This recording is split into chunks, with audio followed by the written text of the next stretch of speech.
My name is Lisa, and I'm proof that, that you don't need a technical background to get involved in some really exciting blockchain projects. I often get asked by family and friends, you know, what will blockchain do for them? And here's the challenge. Blockchain is not one thing, it's many things. And oh, I'm sorry, I didn't even switch the slide here already. It's not one thing, it's many things, and everyone sees blockchain through their own lens. If you're a regulator, you might see it as a commodity. If you're a trader, you might see it as money. Let's just say, take the internet. If you were to ask somebody, what does the internet mean to them? Somebody might say it means shopping, another person might say it means radio. So to really get to the guts of blockchain, to understand it, it's to really figure out what problems does it solve.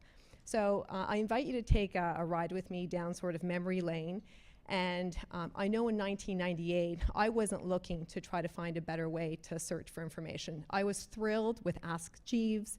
I was happy to go to the library. And really, I didn't think I had a problem in searching information. But that didn't stop Google from revolutionizing search or what they call indexing. Now let's take FinTech.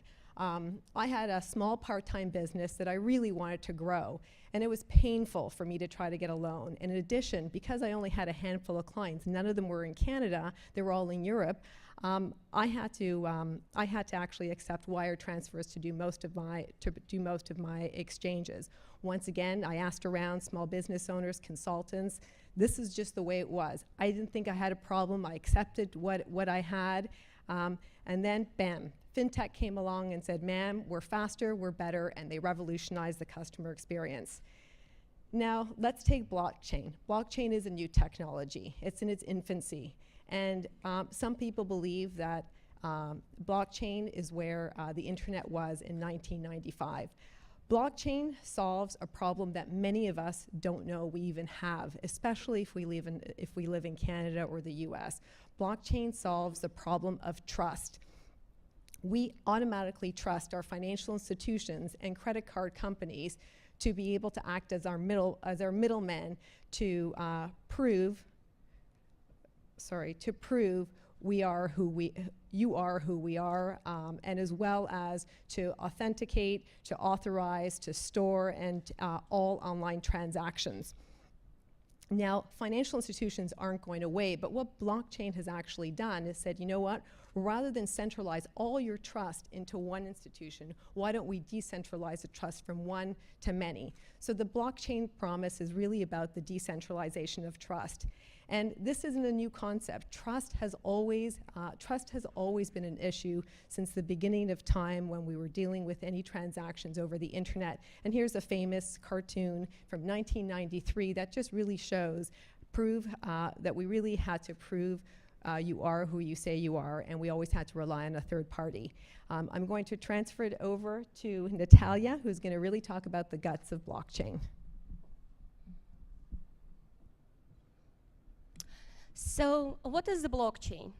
Blockchain is just a decentralized accounting ledger, nothing more.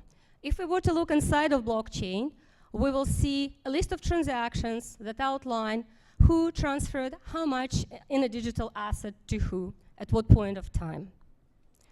These transactions are grouped into things called blocked. They are sealed and joined together with some clever cryptography, and the blocks form the chain, hence the name blockchain.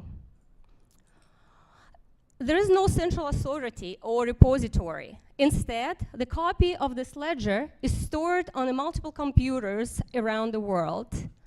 They're connected by the internet. This software, special software, keeps everything in sync.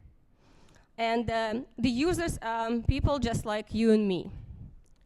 So one would say, who are the people out there and why they are incentivized to mine the blocks? The reason why the blocks are mined, and there is an interest in it, is because of the economic incentives. Crypto economics is what holds the blockchain together and keeps it going. So what is cryptoeconomics? Cryptoeconomics is a science of using cryptography together with economic incentives in order to achieve information security goals.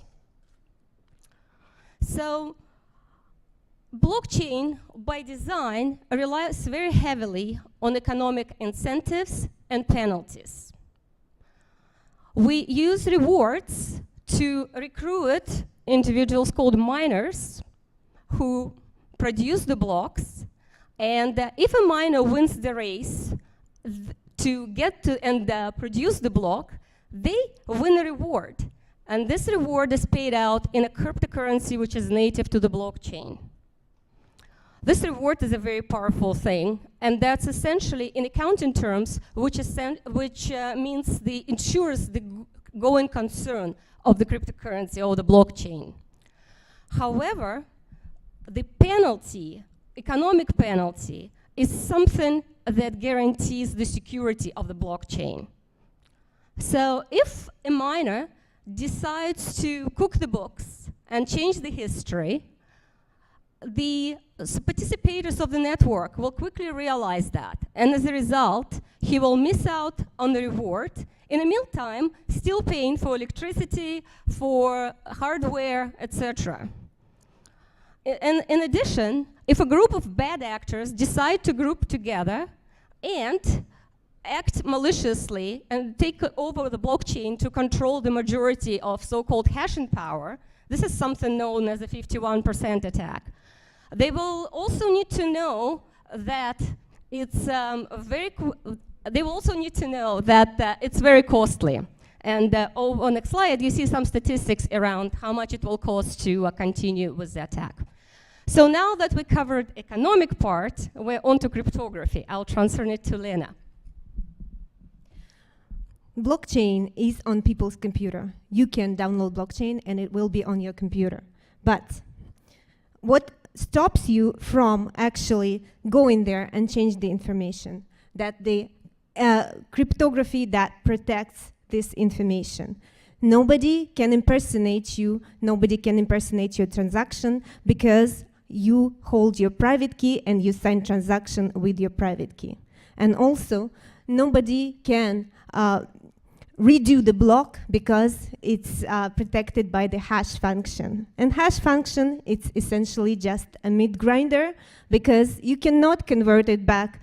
The patty cannot become a whole meat again. And this was the presentation from the CryptoChicks. You have all these cards here on your seats. Please look at them and please look at our website, CryptoChicks.ca. Thank you.